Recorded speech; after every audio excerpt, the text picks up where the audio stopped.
நமஸ்காரம். மகாபாரதத்தில் சாந்தி பருவத்தில் மோட்ச தர்மத்தை சேவித்துக் கொண்டிருக்கின்றோம்.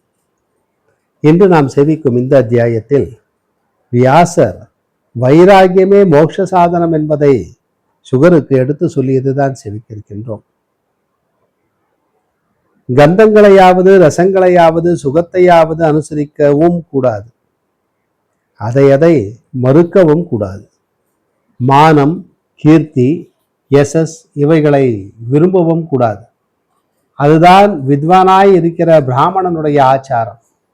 பிரம்மச்சரியத்தோடு குரு பணிவிடை செய்கிறவனாகி ரிக், யஜுஸ், சாம முதலான சகல வேதங்களையும் அத்தியனம் செய்ய வேண்டும். யார் வேதாந்த பராங்கதனும் எல்லா பிராணிகளுக்கும் பந்துவை போல் இருக்கிறவனும் எல்லாவற்றையும் அறிந்தவனும் காமமற்றவனுமாய் இருக்கிறானோ அவன் ஒருபோதும் மரிப்பதில்லை. அவன் அதனால் பிராமணன் அல்ல என்பது இல்லை.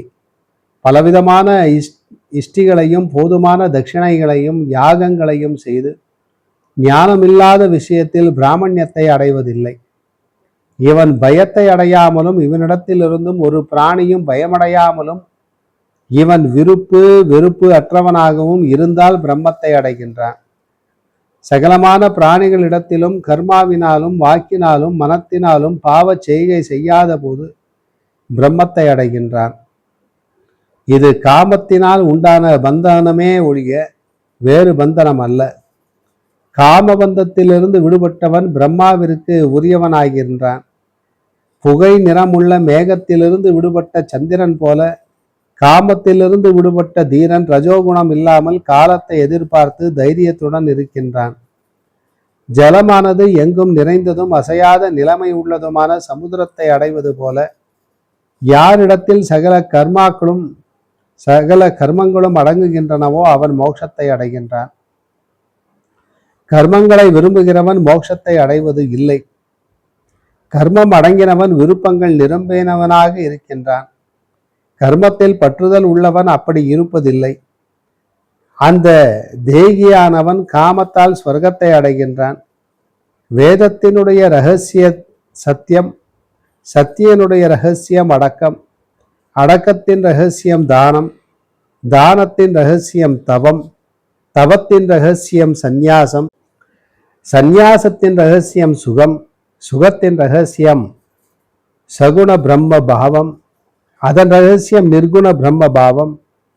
ஆசை, சோகம், சங்கல்பம் இவைகளால் உண்டான சிரமத்தை தாண்டின புத்தியானது சந்தோஷத்தினால் உத்தமமான சாந்தி லட்சணத்தை அடைகிறது. சோகமின்மை, மமதையின்மை, இந்திரியத்தின் அடக்கம், மனத்தின் ஒழிவு, ஆத்ம ஞானம், சௌசம், இந்த 6 லட்சணங்கள் உள்ள மனிதன் மறுபடியும் பூர்ணனாவான். சத்வகுணம் உள்ளவன் இந்த 6னாலும் ஸ்வர்ணமனமான அந்த நித்தியாசம் எனும் இந்த 3னாலும் அறிவுடையவர்களால் அறியப்பட்ட பரமாத்மாவை அறிகிறவர்களை பெரியோர்கள் இங்கே முக்தர்களாக நினைக்கிறார்கள். பிரத்யேகாத்மாவை அறிந்து ஞானியானவன் உற்பத்தியற்றதும் அழிவற்றதும் சுவாப சித்தமும் சாதனமற்றதும் விகாரமற்றதுமாய் இருக்கிற சுகத்தை அடைகின்றான். மனத்தை சஞ்சரிக்க விடாமல் சர்வ விதத்தாலும் நிலைக்கச் செய்து அதனால் அடைகிற சந்தோஷமானது மனத்தின் நிலையில்லாவிட்டால் தனக்கு சம்பாதிக்க முடியாது.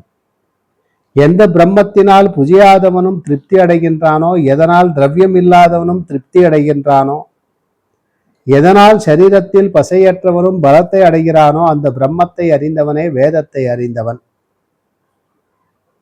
எந்த சிஷ்டனானவன் பிராமணன் தன்னுடைய இந்திரிய துவாரங்களை அடைத்து பற்றுதல் இல்லாதவராகி பிரம்ம தியானம் செய்து கொண்டிருக்கின்றானோ அவன் ஆத்மரதி என்று சொல்லப்படுகின்றான்.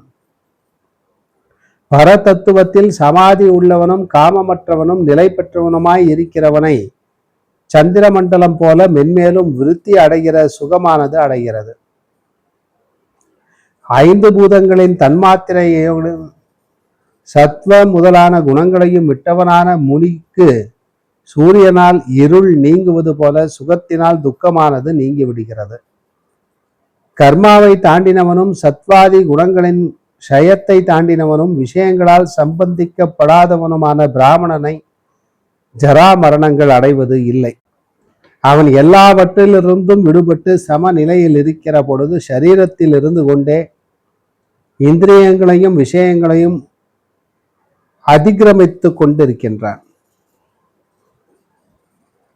பரம காரணத்தை அடைந்து காரியத்தன்மையை அதிகிரமித்தவனும் பரத்திற்கும் பரமமான பிரம்மத்தை நன்றாக அடைந்தவனுமாய் இருப்பவனுக்கு திரும்பி வருதல் இல்லை என்று சொல்லி வியாசர் இந்த அத்தியாயத்தை பூர்த்தி செய்கிறார். மீண்டும் நாளை சந்திப்போம். நமஸ்காரம்.